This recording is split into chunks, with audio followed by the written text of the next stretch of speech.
Aleluia. Salve, amados irmãos, nesta noite com a paz do Senhor, amém? Amém. Deus seja louvado por esta oportunidade, uma vez mais que o Senhor nos preparou, que podemos estar retornando a esta casa, a qual, a convite do nosso pastor, que por uma força maior, como já foi informado, não está presente, mas está o pastor Marcelo. Deus abençoe a vida do servo do Senhor, dos nossos amigos deste casal, Bruno, Adriana, o meio pelo qual chegamos aqui. Deus abençoe também a vida da minha esposa, porque este foi o ministério que nos preparou, um acompanhar o outro, e pela sua vida que está aqui nessa noite. Que Deus desde já te abençoe a sua família, abençoe a sua casa e os teus negócios, para que assim você tenha liberdade no Espírito e nenhuma preocupação para adorar o Senhor com liberdade. Amém? Tendo feito os agradecimentos, eu te convido aí a abrir então a sua Bíblia comigo, você que pode, em Êxodo, capítulo de número 6. Quero ler dois textos em dois versos aqui com você. Estamos numa semana temática, de acordo com o nosso calendário. Enquanto você localiza aí Êxodo, capítulo 6, o verso 6 e o verso 7. Estamos diante de uma semana temática, conhecida como Semana Santa, domingo de Páscoa, e não é só mais um feriado nacional, onde para as crianças e por que não também para os mais velhos, você se deleita com um pedaço de chocolate, mas nós não podemos ignorar que esta festa é muito mais do que só um feriado. Esta festa não é um feriado intitulado calendariamente como um feriado nacional, muito menos estipulado pela Igreja Apostólica Romana, porque ela é o responsável por isso fazer parte do nosso calendário. Mas a verdade é que esta festa, ela é muito mais do que judaica. Essa festa tem um teor espiritual, e Deus nos permitindo nesses minutos que nos foram dados aqui, falarmos sobre ela à luz da palavra, para que você entenda que a Páscoa é muito mais do que um ovo de chocolate e um coelhinho branco, para que você entenda que debaixo dessa temática está revelado o plano de redenção que te alcançou, que me alcançou, e o motivo pelo qual estamos reunidos aqui, para adorar e bendizer o nome do Senhor com liberdade na beleza de tua santidade. Amém? Êxodo, capítulo de número 6.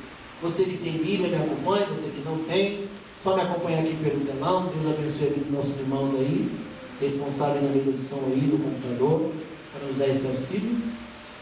Louvado seja Deus por toda a tecnologia que nós temos acesso. Êxodo, capítulo de número 6, verso de número 6 e o verso de número 7. Diz assim a palavra do Senhor no versículo 6, do capítulo 6 de Êxodo: Portanto, diga ao povo de Israel: Eu sou o Senhor, eu sou Adonai. Libertarei vocês dos trabalhos forçados, impostos pelos egípcios. Eu os resgatarei da opressão deles e os redimirei com braço estendido e grandes juízos. Eu os receberei como meu povo e serei o seu Deus. Assim saberão que eu sou Adonai, o Deus de vocês, que os libertou dos trabalhos forçados impostos pelos egípcios. Amém? Pode se assentar, bendizendo o nome do Senhor, na beleza de tua santidade. Talvez você esteja estranhando porque eu fiz aqui uma menção, uma pequena introdução sobre a Páscoa, e li um verso que nada aparentemente tem a ver com a Páscoa, mas faz todo sentido, porque não dá para meditar da Páscoa sem falar de Cristo, não dá para falar de Cristo sem falar do dia que Deus libertou o povo de Israel da terra da opressão. Enquanto eu estava sentado ali, já venho meditando uns dias, pela misericórdia de Deus, estivemos ali, eu e minha esposa, na igreja onde nós congregamos, onde nos conhecemos e casamos. Hoje congregamos na Assembleia de Deus Restaurando Alma, com o pastor Manuel Rodrigues, mas estivemos ali visitando nossa igreja, da qual fizemos parte, e tive a oportunidade de ministrar numa ceia, e sempre que procuro eu associo a ceia com a data de hoje, não pela data em si, mas pela importância dela, e eu não podia desperdiçar esta oportunidade também aqui neste lugar. E você logo vai entender o porquê eu li este verso, e o que ele tem a ver com a última ceia do Senhor com os teus discípulos. Mas só para você ficar por dentro da história, eu sei que você já conhece, mas só para a gente fazer aqui um pequeno resumo legal e entendermos o contexto. Deus, quando institui essa festa, não vai pensando você que eram os melhores dias de Israel. Não vai pensando você que eles estavam atravessando dias de ouro. Muito pelo contrário. Israel vinha debaixo de anos sofridos, de muita humilhação, debaixo de muita opressão. E quando eles vinham do trabalho, eles dobravam os seus joelhos na sua casa, não para agradecer a Deus como você faz quando você chega em casa, se é que você lembra. Deus, obrigado por mais um dia de trabalho que o Senhor me concedeu. Muito pelo contrário, quando o judeu chegava em casa, seja ele um homem, seja ele uma mulher, seja ele um idoso, um adolescente que já tinha força, vigor, e por que não também as crianças, chegavam em casa não para agradecer, mas para lamentar ao Senhor. Quando estamos tristes, é nos dado liberdade, não para murmurar, mas para lamentar. E Israel vai lamentar talvez palavras assim: Deus, você não prometeu para os nossos pais que iríamos habitar na terra que mana leite e mel, na terra da promessa. E mais um ano entra, mais um ano se foi, e estamos debaixo do jugo do Egito. A história está se desenrolando. É só mais um dia de jugo e pesar para os judeus aqui, enquanto do outro lado do terreno, do território de Midian, a alguns quilômetros do Egito, aquele que foge da corte, aquele que agora encontrou um lugar, aquele que agora está tocando a tua vida e tudo vai bem, muito bem, obrigado, porque é recebido como estrangeiro, não foi maltratado, mas muito pelo contrário, foi bem recebido. E o teu sogro agora lhe entrega uma das suas filhas, lhe dá casa, lhe dá morada, lhe dá trabalho. O que mais um homem quer? Lá está Moisés em mais um dos seus dias, no ofício de pastor, até que neste dia, uma dessas ovelhas se desgarra e se debanda para dentro, que é conhecido como um monte de Deus, Monte Sinai. Ele vai atrás da ovelha, e nós conhecemos a história do encontro que ele teve com Deus. Talvez, quem sabe, vai ser num dia improvável, com uma situação talvez de perca, que você terá um encontro com Deus que vai mudar a sua vida. Aleluia. Moisés viu algo incomum. Não era a sarça pegar fogo, que sarça pegar fogo no deserto é comum. O que não é comum é ela pegar fogo e não se consumir. Isso não é comum. E Moisés fica admirado e resolve aquilo de mais de perto. É onde ele ouve a voz do Senhor falando com ele. Ele se oculta com medo. No que ele se oculta com medo,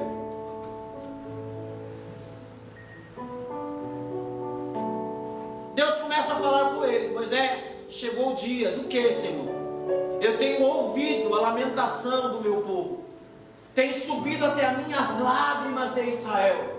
Não existe oração mais sincera do que aquela quando você dobra o joelho num canto do seu quarto, sem ninguém ver, e palavras não vêm, mas as lágrimas rolam. E se tem uma coisa que a Bíblia nos ensina, é que nenhuma das suas lágrimas são desperdiçadas, porque aquilo que você não consegue expressar com as palavras, as suas lágrimas falam por você. E não vai achando você que as suas lágrimas às vezes caem no seu travesseiro, que ninguém está vendo. Na verdade, há um anjo com a bandeja de prata, recolhendo as suas lágrimas e levando diante de Deus. E quando as suas lágrimas são apresentadas, é como se Deus olhasse e dissesse: não precisa falar nada, eu entendi tudo. Só desce lá, fala para ele e fala para ela que eu estou entrando nessa história com todo o processo que tem, e vou mudar a história dele, a história dela. Glória a Deus. Chegou a hora, Moisés. Eu resolvi, eu acho lindo esse texto, que é como se Deus estivesse conversando com a pessoa como vocês estão me ouvindo agora. E literalmente Deus estava falando isso. Eu resolvi, Moisés, descer do céu para libertar o meu povo. Uma coisa é Deus falar, outra coisa é quando Ele desce e Ele age. Uma coisa é quando Deus fala que Ele vai mudar a tua história, que Ele vai mudar o processo que você está atravessando, que Ele vai operar um milagre. Outra coisa é quando Ele fala: eu vou descer, vou mudar a tua história e vou realizar o milagre. Aleluia. Porque quando se trata de palavras, ou Ele vai usar alguém, ou o meio, ou as circunstâncias, o milagre acontecer. Mas quando Ele diz que Ele desce, é porque Ele vai resolver com as suas próprias mãos. Somos seres humanos, cometemos muitos equívocos, e às vezes a ansiedade nos faz trocar as mãos pelos pés. Deus está falando que Ele vai agir, não é de hoje. Essa palavra não é nova aos seus ouvidos. Mas entra dia e sai dia, parece que nada acontece. E não é porque o diabo está impedindo ou Deus está atrasando. É porque às vezes nós nos comportamos como Sara. E como é se comportar como Sara? É Deus te fazer uma promessa e você querer ajudar Deus para a promessa acontecer. Você precisa entender que Deus não precisa da sua ajuda. Deus não precisa da minha ajuda para operar. Muito pelo contrário, vai ser mais tentador ainda você ficar no seu canto. Porque se você colocar as mãos, você pode atrapalhar o agir de Deus. Eu usei o exemplo aqui de Sara porque é aquela que diz, está aí, a promessa se cumpriu. Deus te deu um filho, Abraão. 1 ano depois, está ela reclamando de Abraão. A culpa é sua. Porque essa mulher está me atormentando. Detalhe, lá atrás, vai ser sempre assim, irmão. Fique em paz, casamento é uma bênção. Lá atrás foi ela que disse. Ela tomou atitude, mas agora está apontando para o marido dizendo, a culpa é sua. É normal. Casamento é uma bênção. A gente não vive sem a companheira, né? Qual foi a atitude dele? Foi confiar no Senhor, irmãos. Mal sabe a gente que faz parte do processo. Mas você precisa continuar crente. Porque às vezes parece que as coisas estão saindo do controle. Até onde está tudo certinho, agora virou tudo de ponta cabeça. E eu não sei como eu vou sair dessa situação. Fica tranquilo, irmãos. Porque talvez para você parece que saiu do controle. Mas aquele que você serve tem todo o controle na palma das tuas mãos. Está para nascer um problema, está para nascer um dia em que Deus vai dizer assim, ó, minha igreja, me desculpe, mas desta vez eu não vou poder fazer nada. Está para nascer esse dia. Está para nascer alguém que vai dizer, e aí, Senhor, é a primeira vez um problema que o Senhor não resolve. Está para nascer um dia em que o diabo vai poder subir na presença de Deus e te acusar, e Deus tem que abaixar a cabeça e dizer, você tem toda a razão. Porque a vez que ele subiu lá para acusar Jó, ele teve que ver de camarote Deus exaltar Jó na sua humilhação. Aleluia. Enquanto Deus estiver no controle, fica tranquilo. Nada saiu do controle. Faz parte do processo. Moisés desce para o Egito. E quando ele tem a oportunidade de falar com o faraó, na primeira oportunidade o faraó diz, Moisés, você está se achando demais. Já chega aqui querendo causar bagunça, não é por aí não. Já que é assim, edita aí e divulga em todo o Egito. Que se antes os egípcios tinham que trazer palha para vocês fazerem as pedras, para levantar o Egito, a partir de hoje vocês vão colher a palha e não vai diminuir a produção de tijolos. Se eles faziam 1000, vai ter que manter. A diferença é que agora o trabalho vai dobrar. A carga horária vai aumentar. E o salário continua sendo cebola e alho.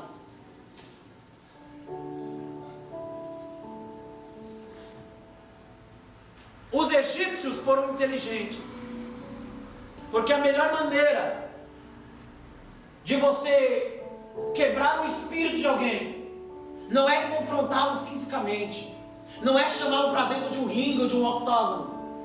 A melhor maneira de você quebrantar o espírito de alguém é aos poucos e colocando sobre ele cargas.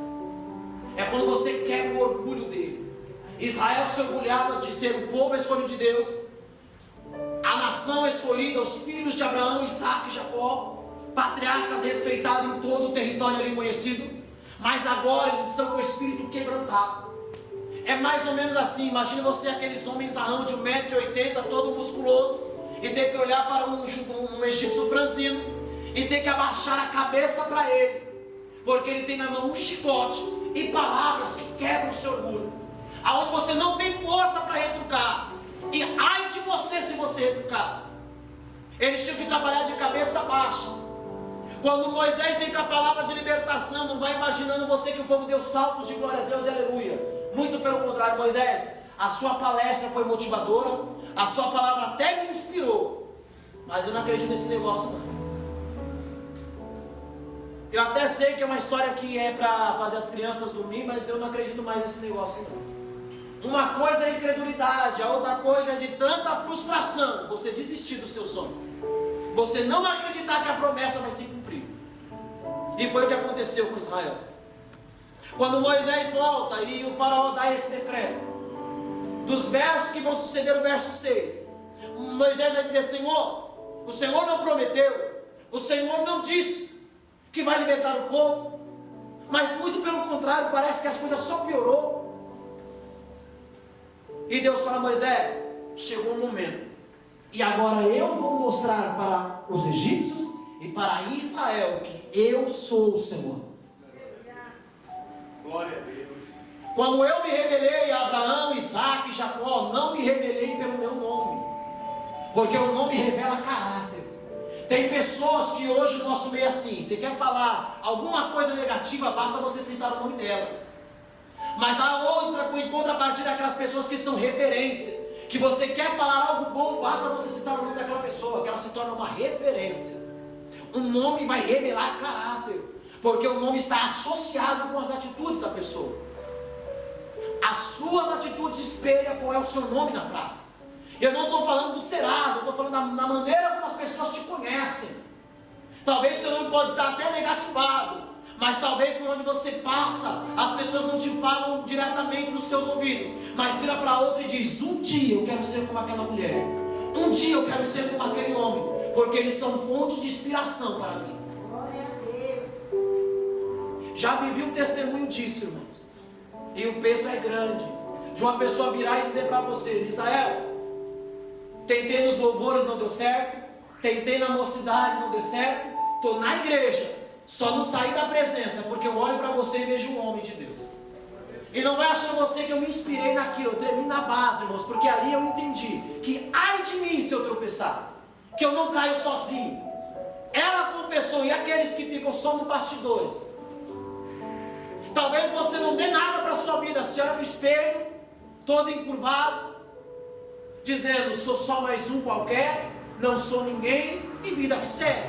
Mal sabe você que existem pessoas que se espelham em você, Verdade. que olham para você, e talvez para olhar para você é o motivo de assim continuarem de pé. Termina a base, porque ali eu entendi que ai de mim se eu brincar de ser crente, ai de mim se eu brincar neste momento, porque eu sei que o dia que eu falhar, eu não caio junto. Levo esta jovem comigo, porque o nome revela o caráter. E Deus estava para Moisés: Moisés, quando eu me revelei para Abraão, Isaac e Jacó, eu não me revelei pelo meu nome a eles, mas hoje eu me revelo pelo meu nome. Na sua Bíblia, na minha Bíblia, na tradução em portuguesa vai estar lá o dia em que Deus estava falando com Moisés e disse: o meu nome é Eu Sou o que Sou. Mas a tradução original, no hebraico, não aponta para o presente, aponta para o futuro. A tradução original deveria ser: eu serei o que eu serei. Por que, Moisés? Eu serei para o meu povo o que eles precisarem que eu seja. Não, você não entendeu. Moisés, diga para o meu povo que se eles precisarem de cura, eu sou a cura. Aleluia. Se eles precisarem de libertação, eu sou a libertação. Se eles estão precisando de um resgate, eu sou o resgate. Está precisando de uma resposta, prazer, eu sou a resposta. Diga para o meu povo que o dia que eles mais precisarem, eu serei. Glória a Deus. Só precisa de nome aquilo que ainda não entendeu a sua essência. O dia que você entender a essência de quem você é, você vai dizer a mesma coisa que Deus falou, que Jesus falou: eu sou. Quando as pessoas perguntam quem é você, talvez você puxa todo o seu histórico, mas não respondeu a pergunta. Quem se conhece vai responder: eu sou o que sou. Somente isso.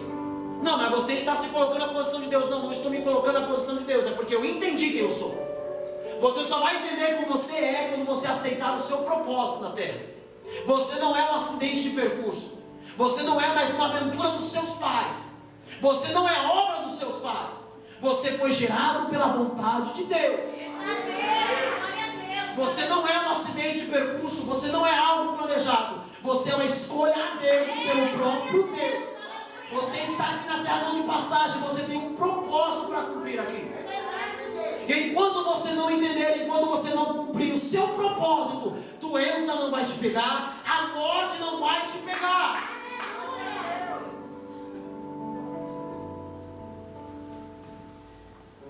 Só quando você entender e cumprir o seu propósito na terra. Então fique tranquilo. Não é que você não tenha que tomar os cuidados. Atravessamos uma pandemia aí que só pela misericórdia de Deus Parece que 2 anos nem existiu, foi tirado do calendário. Quantos crentes com medo? Quantos crentes apavorados?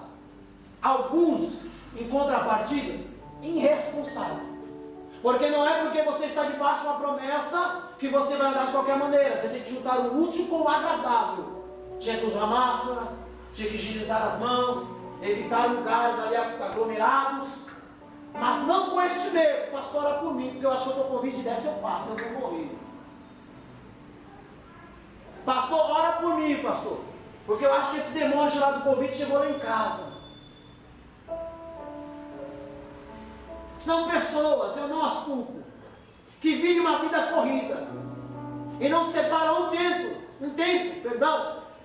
para fazer uma reunião consigo mesmo. É coisa de doido, é mais ou menos assim, é você olhar no espelho, na bolinha dos seus olhos e trocar uma ideia séria com você mesmo. É coisa de doido mesmo. Coisa de se sentar na mesa do psiquiatra e ter que passar uma receita. É você fazer uma reunião e convidar Deus para essa mesa. Convidar os teus problemas para essa mesa. E lançar a pergunta: qual é o propósito de tudo isso? Deus, por que eu estou aqui? Porque o Senhor me chamou. Qual é o motivo de eu estar passando por essa situação? Ou você não acha que Israel também não questionou aqui? Ou você acha que Israel também não perguntou: Deus, o Senhor não fez uma promessa? Não temos guardado a sua palavra? Porque Israel permaneceu fiel. Israel durante aqueles anos não se contaminou com o Egito. Israel não mudou os seus costumes. Israel não cometeu idolatria. Israel permaneceu fiel. Quem vai levar Israel a cometer o pecado de idolatria diante do bezerro de ouro não é os judeus, mas eram os outros estrangeiros que saíram com ele, que vai incentivar as mentes fracas a cometer idolatria. Me permita o gancho aqui, não sair da pregação, mas algo dos céus para você. Cuidado com as suas amizades.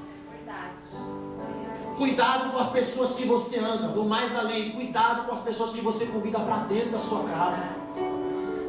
Porque vai que elas te pegam no dia de mente fraca. Lá está você prostrado ao bezerro dizendo: eis aí Israel, o teu Deus que vos tirou da terra do Egito. E você está dançando e dando glória. Porque é nos momentos das suas fraquezas que aqueles que se dizem amigos vão te levar para dentro do fosso, para mais fundo ainda. É na hora que você vai olhar para o lado, é meus amigos, é parceiro, é fechamento, que quando você olhar para o lado e olhar para cima, foram eles que te empurraram lá, foram eles que te viraram as costas. Talvez, quem sabe, Deus tire, você até ouça o que José teve que ouvir dos teus irmãos. E agora, sonhador, sai daí. Não é você que vai se levantar acima de nós. Sonhe agora. Porque tem pessoas que só estão do seu lado porque é que nem vampiro. São sugadores da sua energia. Só estão do seu lado para sugar o que você tem de melhor. Na hora que eles conseguirem o que eles querem, eles vão te deixar jogado na sarjeta. Ore e peça a Deus para colocarem do seu lado as pessoas de referência.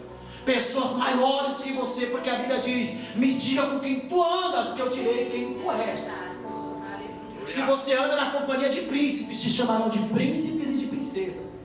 Mas se você anda na companhia de pessoas que só sabem zombar, na companhia de pessoas que só sabem zoar, na companhia de pessoas que só sabem criticar, prazer, você é só mais um. Aprenda a andar com pessoas que são referências. Aprenda a andar com pessoas que vão te servir de estímulo. Verdade. Pois bem,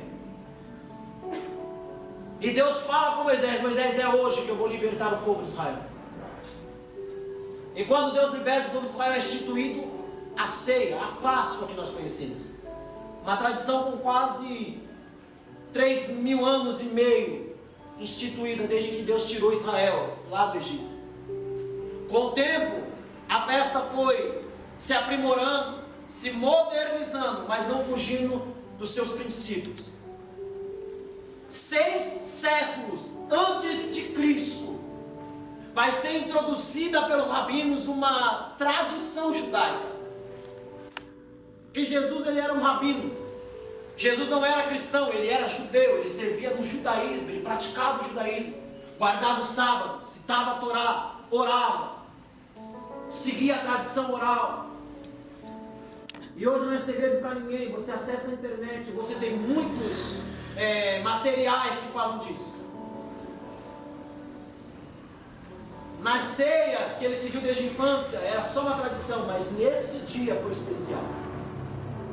Nesse dia, ele fala para Pedro, mais um, vai na frente, prepara lá o banquete, arruma tudo, mas Senhor, onde vai ser? Fica tranquilo, você vai entrar no vilarejo, você vai ver um homem carregando jarro, e quando você encontrar esse homem, pergunta para ele, e aonde vai ser a ceia que eu e o meu Senhor celebraremos? E ele vai apontar para vocês o caminho, fica tranquilo. É escolhido ali um salão, e na parte de cima, o salão é grande, a mesa está posta, os assentos também, o banquete está sobre a mesa. E quando eu falei aqui de uma tradição, o que não foi instituído por Moisés lá atrás, com o tempo é instituído, que são 4 taças de vinho. Porque eles entenderam com os séculos o que representava isso. Porque quando Deus libertou Israel do Egito, as palavras que ecoou no coração de Moisés e posteriormente aos ouvidos de todo Israel foi essa. Está grifado na minha Bíblia e eu vou citá-la grifadamente dos versos que nós lemos. Diz para o meu povo que eu vou libertar, que eu vou resgatar, que eu vou redimir e os receberei como meu povo. Aleluia. Pela tradição judaica é dito que essas 4 taças representam 4 promessas. Que é referência a esse texto que nós lemos aqui. E não vai achando você que Cristo não siga essa tradição, porque a irmã do Ministério de Louvor aqui citou a passagem que foi lida pelo irmão, que foi em Lucas capítulo 24. Mas se você voltar 2 capítulos antes, está escrito lá em Lucas capítulo 22. Eu ansiei Jesus muito por este momento. Esta ceia vai ser especial. Esta ceia vai ser diferente. Esta Páscoa vai nortear a sua vida e nunca mais você vai olhar para ela da mesma maneira. A intenção essa noite é que no ano que vem, se o Senhor permitir, quando chegar o mês de abril, na data de Páscoa, você vai lembrar que essa Páscoa só não é mais um dia de chocolate e coelhinho, é o dia que o Cordeiro Pascual ofereceu a sua vida. Glória a Deus. E verteu o seu sangue por nós. Glórias ao Eterno. Aleluia. É o dia que vai fazer sentido, porque esta festa representa 2 coisas: um novo tempo e libertação. Glória a Deus. Porque quando Deus liberta Israel, Deus fala a Moisés: diga para o povo que este mês é o mês dos meses, é um novo tempo, é um novo ano, é um novo começo. Não falo de recomeço, eu falo de um novo começo. Você não vai precisar voltar do zero, é da onde você está. É você continuar, mas a diferença é que agora vai ser tudo novo na sua vida. Glória a Deus. Aleluia. A diferença é que uma hora era alguém atrás de você se chicoteando as suas costas, mas agora neste novo tempo é alguém na sua frente com uma nuvem de dia para te proteger e uma nuvem de coluna de fogo para te iluminar à noite. A diferença é que agora na sua frente vai alguém que vai pelejar por você. Se prepare para viver o que Israel viveu. Nesta peleja não tereis que pelejar. Fique de pé e veja o livramento que eu, Senhor, teu Deus, te darei. Glória. A diferença é que agora você tem alguém na sua frente que quando vir a crise, quando vir a dificuldade, quando vir o desespero, ele vai se colocar na frente e vai dizer: não temas, porque eu sou contigo.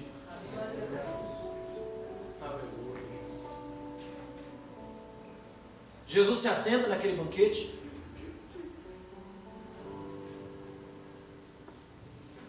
Lucas capítulo 22 é bem categórico.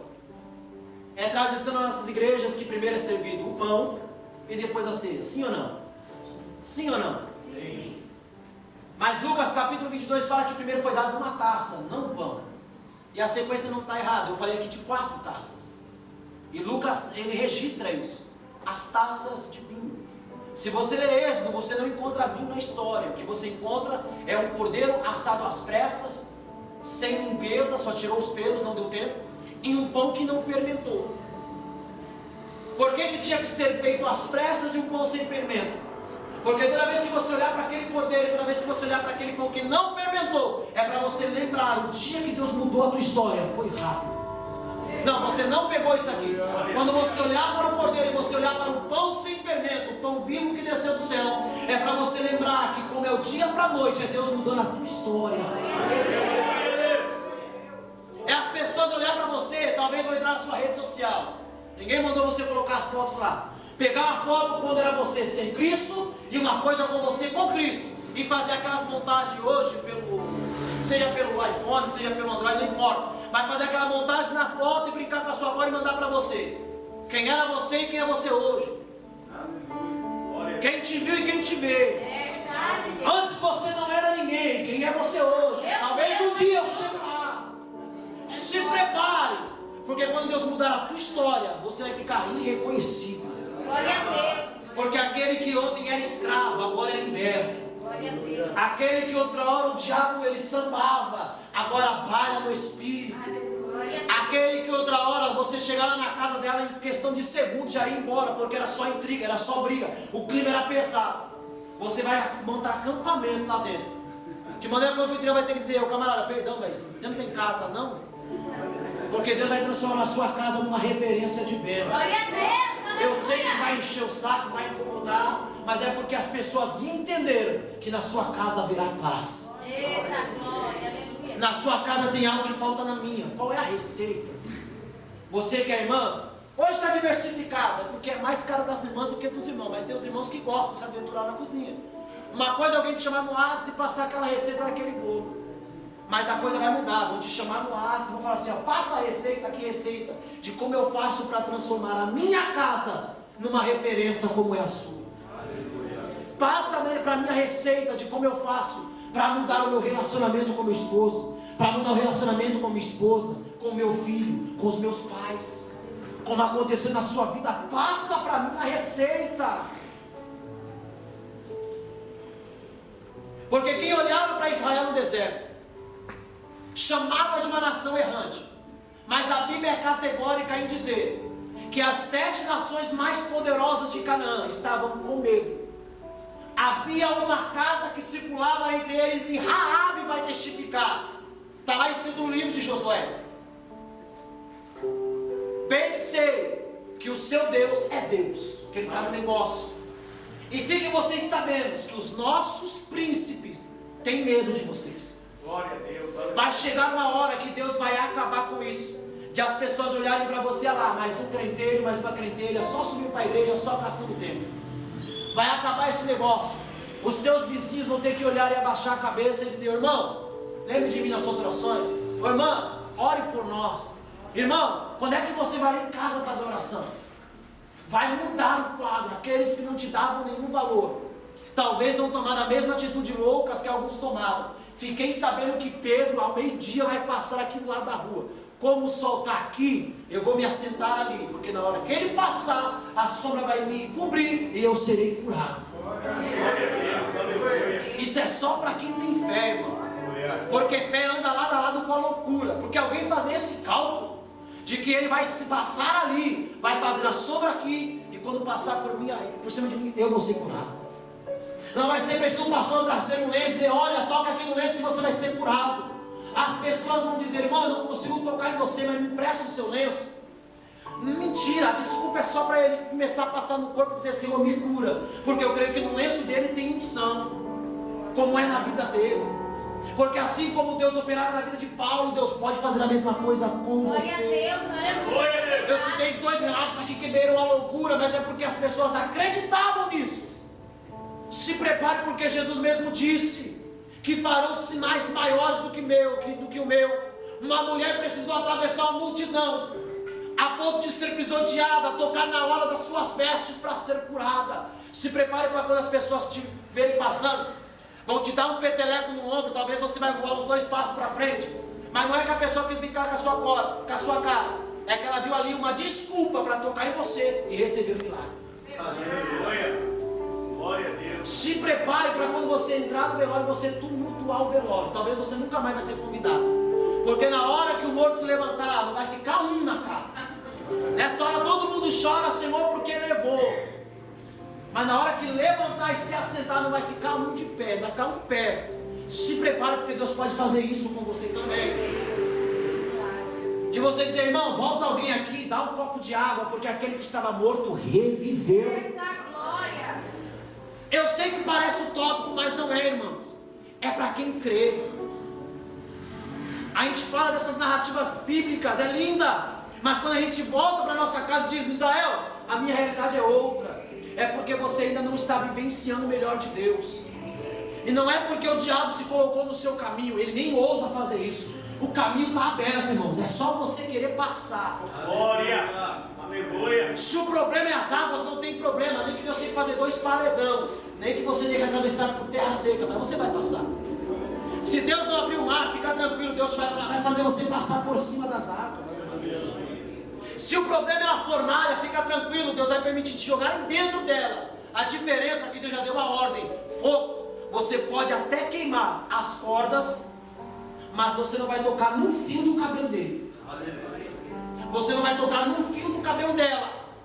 Talvez vão jogar o seu nome numa roda, vão tentar causar a situação para te envergonhar, mas fica tranquilo, Deus vai até permitir, mas os planos vão sair pela culatra. Porque aqueles que vão orquestrar e fazer mal a você, mal sabem eles que serão agentes de Deus, para o seu nome ser exaltado naquela roda.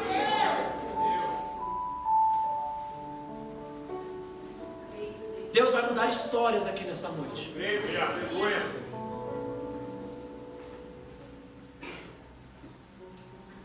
Jesus pega a primeira taça, celebra a bênção, ministra uma bênção e diz: tomai e bebei, fazei isto em memória de mim, porque em verdade eu vos digo que nunca mais beberei do fruto da vide, até que ela receba o seu sentido pleno no reino dos céus. Há uma promessa aqui nesse texto, de que ele só voltará a beber da ceia, do vinho, quando ela receber o seu significado pleno. Esse significado pleno será no dia da sua volta, em que haverá um banquete. Não vai vencendo você que é espiritual, porque não é físico. E quem vai te servir é aquele que tem 2 furos na mão. E talvez vai acontecer com você o que aconteceu com Tomé. Eu só acredito vendo. Eu só acredito se eu puder fazer isso aqui, ó. E ele vai aparecer antes de servir a mesa e vai estender a mão para você, já que você é crente, a paz do Senhor. Você não queria ver as feridas? Está ali. Não, vem cá, me dá um abraço. Ele vai fazer questão de mostrar para você o lado que a lança transpassou. Me dá um abraço aqui. A intenção é que você veja a marca do que ele levou por amor a você. Porque Oséias diz que estas são as feridas que eu conquistei na casa dos meus amigos. Porque ele não vai morrer por aquele que não quer nada com ele, vai morrer por aqueles que ele chama de amigo. Porque por um amigo vale a pena o esforço. Não, você não está entendendo. Cristo, como te chamou, ele não te chamou como um estranho, ele te chamou para ser amigo. E amigo é mais chegado que um irmão. Amigo é aquele que você convida para dentro do seu quarto e conta para ele os segredos que você não tem coragem de falar para os seus pais. Porque você entendeu que é um amigo, é alguém que eu posso desabafar. E é isto que Cristo é, ou tem que ser para você. Um amigo. Um companheiro que na hora que você mais precisar, conta comigo que eu estou contigo nessa. Está na hora de você convidar Cristo para andar do seu lado. E não lembrar dele somente quando você atravessar aquelas portas para cá. Está na hora de você começar a ter uma comunhão com ele, que quando você levantar, ter a sensação de como se ele estivesse de pé, esperando você acordar. Está na hora de você ter uma comunhão com ele, que na hora de você sentar na mesa, a sensação de que eu acho que eu estou esquecendo algo, está faltando mais um copo de café e mais um pão para alguém aqui. Está na hora de você ter a sensação de quando você entrar para o escritório do trabalho, você não está sozinho, alguém bateu o ponto com você também. E quem é esse? É aquele que carinhosamente é chamado do homem das mãos furadas. Está na hora de você ter ele do seu lado, porque amigo é esse que está do seu lado 24 horas. E hoje com o advento do WhatsApp, então, é porque não existe um celular no céu, porque com certeza ele te mandaria mensagem todo dia. Até aquelas mensagens chatas de bom dia, paz do Senhor, Deus te abençoe, que você não aguenta mais receber. Mas faz parte, irmãos. Para finalizarmos, ele toma a primeira taça. Lucas vai pular algumas etapas aqui. E vai citar a terceira. Aonde é a taça que após a refeição, após eles comerem o pão, ele pega a taça e diz: tomai isto e bebei. Ele não fala este copo, ele fala isto é o meu sangue. Não é que houve uma transformação de um vinho para o sangue, não confunda. Quando ele fala que aquele copo, isto representa o meu sangue, é porque aquela festa tem todo um significado espiritual por trás. Não é apenas um ritual brusco, onde um animal é abatido e o seu sangue é derramado. Porque o dia em que o sangue daquele cordeiro foi derramado, e foi passado o sangue nas ombreiras da casa, à meia-noite, o anjo da morte visitou toda a terra do Egito. E casas que não tinham a marca do sangue do cordeiro, a morte entrou e levou o primogênito. Para você entender o peso do primogênito, naquela época e na cultura, o primogênito era aquele que ia herdar tudo. Os negócios do pai, os negócios da família, ia ser a referência. Hoje é o caçula que tem mais direito nas coisas, mas naquela época era o primogênito. E quando Deus fala que vai levar o primogênito, é porque Ele vai roubar toda a expectativa, é porque Ele vai levar embora todo o investimento naquela casa. Mas a casa que tinha a marca do sangue nos umbrais da porta, a morte até chegou perto, olhou, mediu, teve que dar um passo e passar por cima. Sabe por quê? Marca, casa que tem a marca do sangue do cordeiro, morte não entra. Como eu disse, é uma festa com sentido espiritual. Casa que traz a marca do cordeiro, morte não entra, enfermidade não pega. E eu vou mais além porque eu gosto de ser usado. Pode se juntar todos os terreiros de macumba do solo brasileiro, bater a tabaca em cima do seu nome, mas obra de macumbaria não vai ter efeito sobre casa que tem a marca do sangue do cordeiro. Porque aqueles que têm a marca do sangue do cordeiro estão guardados, estão protegidos. Há um salmo que diz: nem seta que voa de dia, nem mortandade que assola a meia-noite chegará à sua tenda. Deus vai transformar os portões da sua casa em portões de bronze. Por que portões de bronze? Porque setas de fogo não queimam bronze. É estratégia de guerra.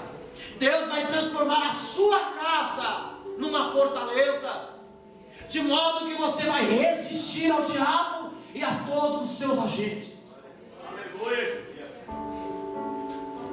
Está na hora de você começar a valorizar a marca do sangue do cordeiro. Está na hora de você, quando vir participar da ceia, que não é o caso, mas quando você vier, você olhar para aquele pedaço de pão, você entender que foi oferecido um corpo na cruz, você olhar para aquele cálice de vinho, de suco de uva, e entender que ele é a aliança que eu firmei com Cristo.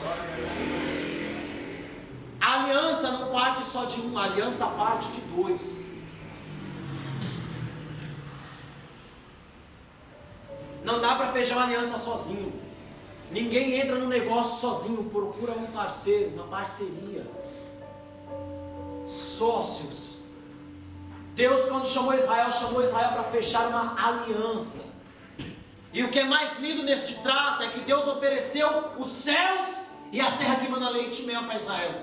E a única cláusula que Israel tinha que guardar era: seja obediente. Só isso, Zé? Só. Seja obediente. Quer receber a bênção? Obedeça os mandamentos do Senhor. Quer ver Deus operar na sua casa? Obedeça os mandamentos do Senhor. Quer ver Deus fazer em você um agente para a vida serem transformadas? Obedeça os mandamentos do Senhor. Porque aqueles que permanecem nos meus mandamentos farão sinais maiores do que este, porque eu vou para o Pai. Quer ser um agente na mão de Deus? Quer ser um futuro Moisés? Quer ser um futuro apóstolo Paulo? De nenhum culto alguém cair, quebrar o pescoço, todo mundo ficar desesperado, você chegar lá, tocar no menino, o pescoço voltar no lugar e ele reviver. Obedeça os mandamentos do Senhor. Porque hoje milagres estão escassos na igreja. E quando um acontece, é aquela euforia. E não deveria ser algo comum. Porque quando eu estudo sobre o tabernáculo, eu entendo e descubro que ali acontecia milagres 24 horas. Quando os discípulos estavam na companhia de Jesus, eles vivenciavam milagres todos os dias. E Jesus, antes de ir para o céu, disse para eles e também para nós, que vocês farão milagres maiores do que esse. Se Jesus curava um, se prepara para curar milhares. Se Jesus ele alimentava multidões, se prepare também para alimentar o triplo. Da onde vai vir recurso não sei, mas o milagre vai acontecer. E detalhe, Deus não vai usar o A e nem o B, Deus vai usar você, irmão. Quer vivenciar a transformação da sua casa? Se prepare para ser um agente transformador, porque Deus vai entrar na sua casa, mas através de você. Porque ceia é isso, é firmar com Cristo uma aliança. Se põe de pé comigo. Aqui eu finalizo.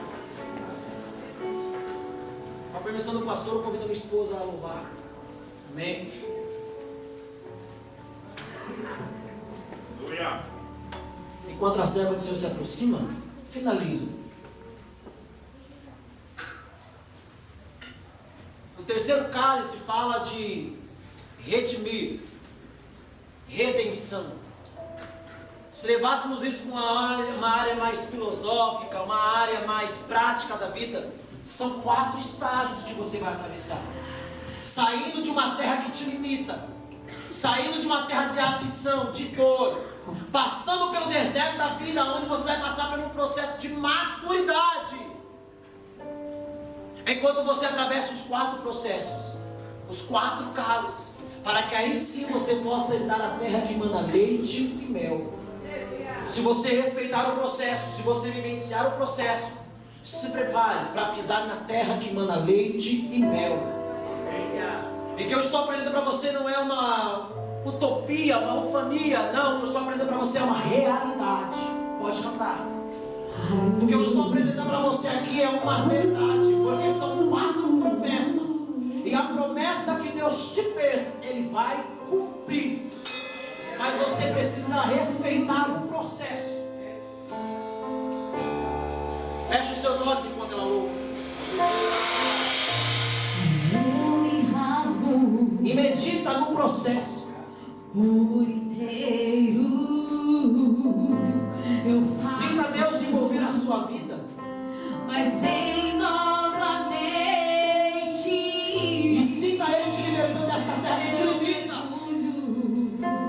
Da birra.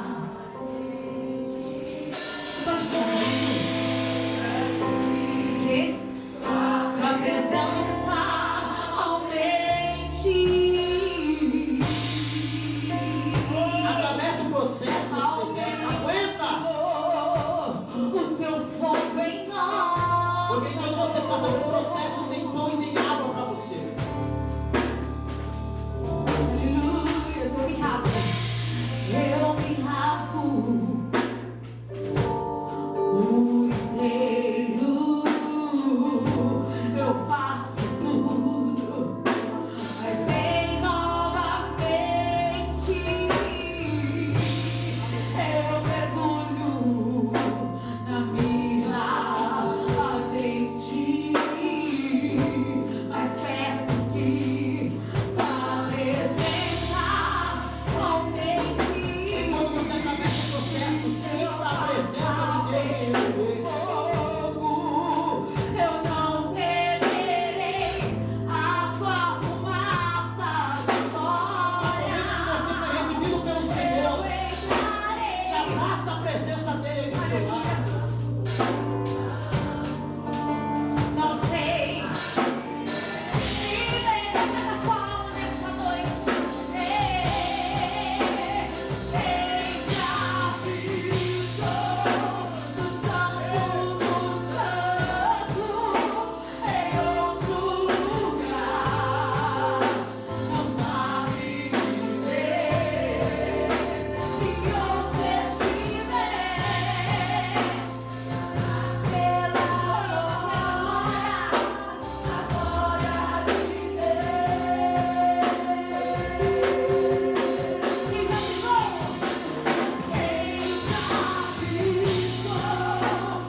Aproveita essa atmosfera gostosa que você está envolvido, porque a presença de Deus está na casa.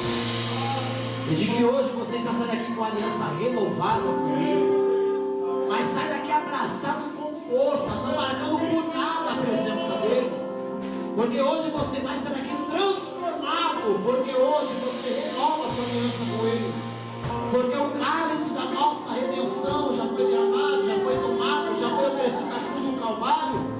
E uma vez que nós somos justificados e purificados pelo sangue do Cordeiro, você tem justificação e paz para se aproximar de Deus. Aproveita que a presença dEle está na casa e faz uma aliança com Ele aí. Do teu jeito, ora e fala com Ele. Conversa com o Senhor hoje e restaura com Ele a sua amizade, porque Ele anseia pela sua companhia também. Olha o Senhor. Louva o Senhor com as suas palavras. Aproveita a presença dEle, Pai. Nós te louvamos e te glorificamos. E aproveitando a deixa, Senhor, levamos a Ti as nossas orações. Uma vez que estamos no Santo dos Santos, envolvidos na Sua fumaça, e as nossas orações são os incensos de hoje, envolva-nos com a Sua presença, Deus. Pai das luzes, eu não sei qual a dificuldade que os Teus filhos atravessam. Eu não sei qual foi a luta que impediu eles de continuar na caminhada. Ou o que foi que aconteceu no meio do processo que fez eles se envergonhar de não querer mais a sua comunhão. Mas o Senhor está aqui para restaurar esta aliança. Entra no coração deste homem, entra no coração desta mulher, entra no coração deste jovem, entra no coração desta criança, entra no coração deste ancião, desta anciã.